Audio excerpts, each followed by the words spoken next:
Part two of what we started on last week. I want to talk about, Floyd, the compensation of worship, part two. The compensation of worship, part. On last week, we looked at 1, 2, 3. And on today, we shall look at benefits 4, 5, and 6. Yes, Felicia, yes, Amber, there is literally something in it for you. Let's look at the fourth thing. Fourth thing, Sister Brianna, is that we have contentment in life. We have contentment, Leo, in life. The psalmist put it this way in Psalm 16:11. Get this, Floyd Hudson. You remember the conversation we had Friday. He said, in thy presence is fullness of joy. I'm going to just let that sit a while. He said, in thy presence is fullness of joy. You show me somebody that's not experiencing the joy of Jesus, I'll show you somebody that hadn't been in his presence. But Reverend, I went to church. No, you didn't hear me. I ain't asked about you going to church. Reverend, I read the Bible. No, you must not have. This says, in his presence is fullness of joy. You ought to have so much joy that it ought to spill out of your cup and get onto somebody else, and they ought to shout and be blessed because God blessed you and made you happy. He said, in your right hand there are pleasures forever. In his presence is the fullness of joy. Here we come, a brother to a brother, a sister to a sister. How you doing? Well, you know, I'm making it. You know, same day, different suit, and, you know, same meal, you know. Well, you probably need to get in the presence of God because you ought to have a smile on your face. And Brown, you know, down south, some of them look like they've been sucking on persimmons. A persimmon, you know what them nasty sour things is. Persimmons or something, you know them, they lockjaw you. Yeah. Oh, ain't nobody from the country. All y'all that with persimmons. Thank you, man. We ought not look that sour when your God is so sweet.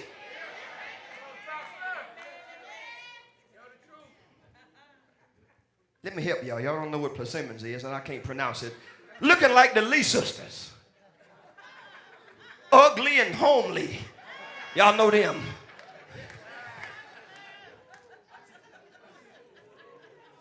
When you get into his presence, Kevin, he said, there is fullness of joy. And you smile probably once a year.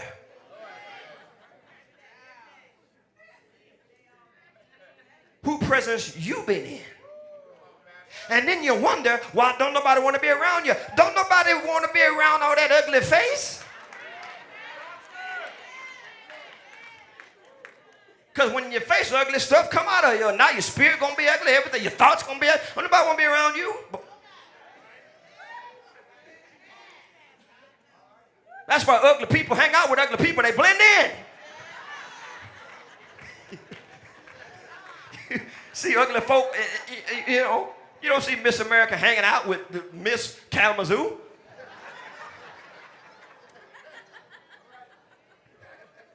Watch this. This is where a lot of Christians struggle. Watch this, Florida. I'm talking about fullness of life. Their problem has nothing to do with the person working next to them. Nothing at all. Your problem, their problem, has nothing to do with who the next door neighbors are. Their problem has to do with what's on the inside of them. Yeah. And as a result, many believers are in bad situations that they have concocted and gotten themselves in. Watch this. They're like the man who came to work one day with a bologna sandwich. Took one bite, threw it down. So I'm sick of eating bologna. And somebody said, what's wrong, man? wife make you a bad bologna sandwich today? I don't know why they got to blame the wife. He said, no, man, my wife ain't make nothing. He said, I made it myself. Okay. See, a lot of us are like that man. Listen to me now. You keep eating bologna sandwiches even though they make you sick. But the problem is, Sandy, we keep buying bologna. Yeah, now follow me now. I'm going somewhere. Y'all think I'm looking at this man. What I'm saying, the stuff you hate, that's the stuff you keep doing. And you wonder why you keep hating it. And you know you don't like bologna when you bought it. And now you're talking about the bologna ain't no good. You knew that when you purchased it. Okay, let me get there because y'all so spiritual. Look. You didn't been with him 3 years and now you come and telling me, Pastor, he won't work. Guess what? He didn't work when you met him. Quit buying bologna. Yeah. All she concerned about is her nails and head and feet. She was like that when you met her. She just a gold digger. Thank God she got sense. She ain't digging for silver. If you're going to dig, dig. That only makes sense. That's a smart woman. Who going to dig for silver? If I'm going after you, baby, I'm coming. Yeah. If you're going to be my sugar daddy, you're going to give me diabetes because I'm coming. Glow? I mean, if I'm going to be out there, yes. But here's the beautiful, it's this mic. It's this mic. Here's the beautiful thing about worship, Mongo. In worship, Jones, God can intervene in your mess and turn it around, and he can make the bologna filet mignon. Through a worship experience. Yeah. God can take the chaos out of your life and turn it into contentment and peace. See, worship service can take you from partly cloudy to mostly sunny. I'm talking about worship. When you get in God's presence, Mongo. Worship can turn a lion's den into a Holiday Inn Express with sausage, gravy, biscuits in the morning. Worship, there is. Yeah. Worship can take you from defeat to victory. It can take you from being burdened to being blessed. Worship can bring contentment and peace like nothing else can in your life. Worship. Job is the great example of contentment that worship can bring. Y'all know Job. He was a man whose life had literally fallen apart. Literally. His dog wouldn't bark. The cat, Kevin, wouldn't drink no milk. He couldn't kill nothing and wouldn't nothing die. Literally. He lost everything except his wife. One report after another. Here comes one servant. Man, your cow's dead. Here come another one. Man, your donkey's dead. Here come another one. Man, your zebra's dead. Here comes somebody else saying, well, your kid's dead. Here comes somebody. One blow after another. And the Bible said, when Job heard that, said, Richard, he tore his robe. He ripped his clothes. Shaved his head. Fell to the ground. He didn't cuss God out. He blessed him. His wife even said, baby, why don't you cuss God out and just die? At least Miss Job knew that if you cussed him, you would die. And some crazy preacher talking about she had another man on the side. That's what she talking about, cuss him and die. Then I'm going to live with this one. That ain't the case. And Job looked at her and said, you look like...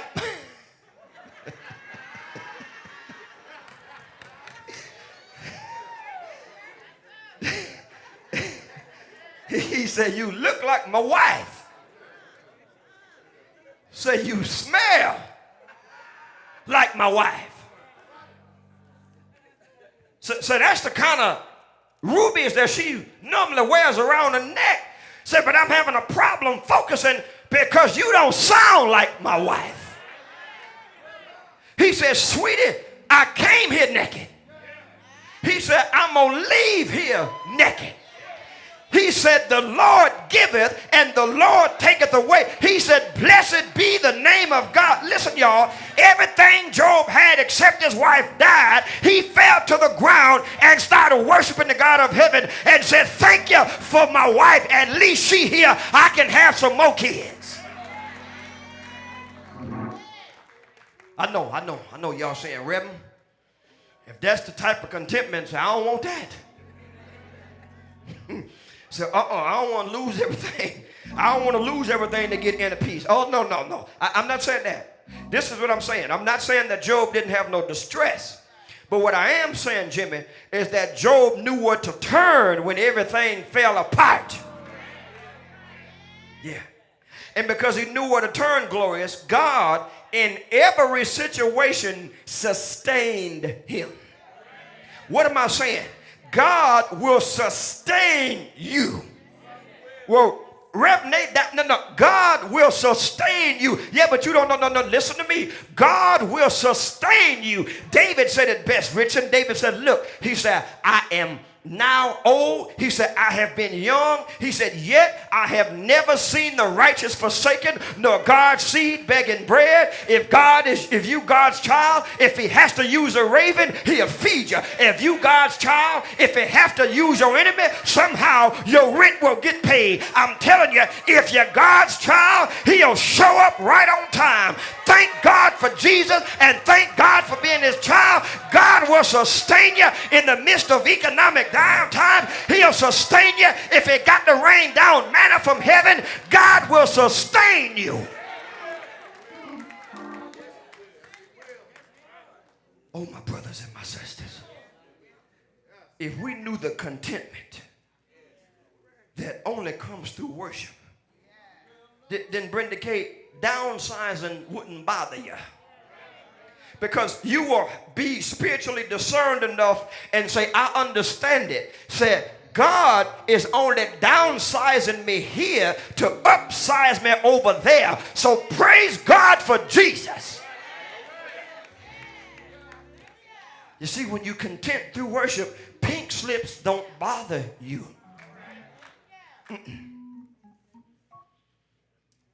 When you worship God, folk walking away from you wouldn't destroy you or demoralize you. And that's why David, Valerie Jean, David could say what he said. I imagine David one day, Richard, as he's older now, he's looking back over his life. He's looking at the sheep grazing on the Judean hilltops, and he recognizes that I'm one of these sheep, even though I'm their shepherd. He said, I've got somebody watching over me just like I'm watching over them. I imagine, he said, I remember, speaking of sheep, when I was in the backyard, and a gentleman by the name of Samuel came to anoint the next king of Israel, and I was in the back minding my own business, and Samuel went in, and he had a cup of oil, and he said, the one that the oil starts running down, that's the one I called. And his big brother Eliab came, and nothing happened, and his other brothers came, and nothing happened. And Samuel said, now God wouldn't send me here, Nicole, without giving me some proper resources and some things that's going on. He said, now Jesse, you got to have another boy, because God sent me here. He said, oh yeah, I almost forgot.